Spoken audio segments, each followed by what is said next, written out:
I say depression isn't real because I speak in absolutes. I think the idea of feeling depressed is real. I don't feel like it's a clinical disease that you catch from the sky and it can't be fixed. I feel like depression is feedback, pain is feedback, and your mind and body is telling you something must change. And if you make those changes, you will feel happier. I don't buy into the idea that it is a disease. I think it's situational, and you must change your situation and your actions and your decisions to feel better.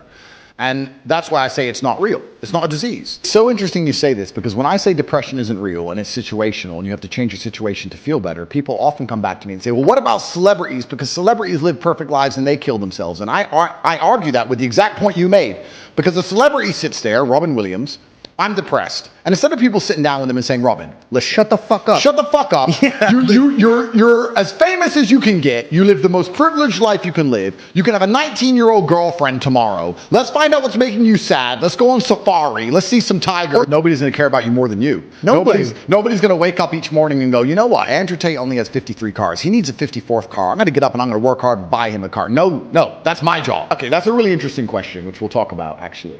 But everything you said about depression is super true. And Robin Williams, his mistake is that he went to a therapist who confirmed his bias, confirmed he's depressed. They then sat there and talked about being depressed 3 times a week for 2 hours a day. Then they put him on mind-altering drugs to make him feel better. And after 9 years of therapy, he jumped off a building. If I were to take mind-altering drugs and talk about being sad all day, every day, I'd probably jump off a building too. So it's absolutely the wrong thing you can do. And I want to make a point here, because when I talk about depression, people always defend it.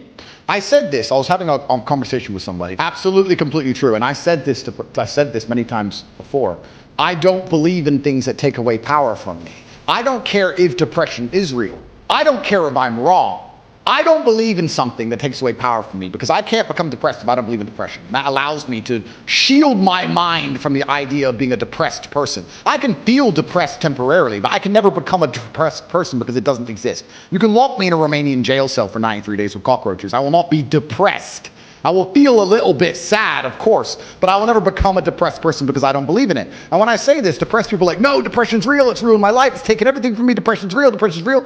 I said, you sound like it's promotional team. You sound like it's their God. It's their God. They're worshiping it. You're worshiping it because it gives you a cure-all excuse for your monumental failures, as opposed to waking up and going, you know what, maybe I'm a fuck-up. Nothing to do with depression. Maybe I've just been fucking up. Maybe depression isn't real and I've just been fucking up and I should fix a few of these things. What have I been reaping? Absolutely. And you'd be amazed how depression will lose power over your life and lose its ability to destroy your life if you stop giving it so much respect and just wake up and say, let me fix X, Y, and Z.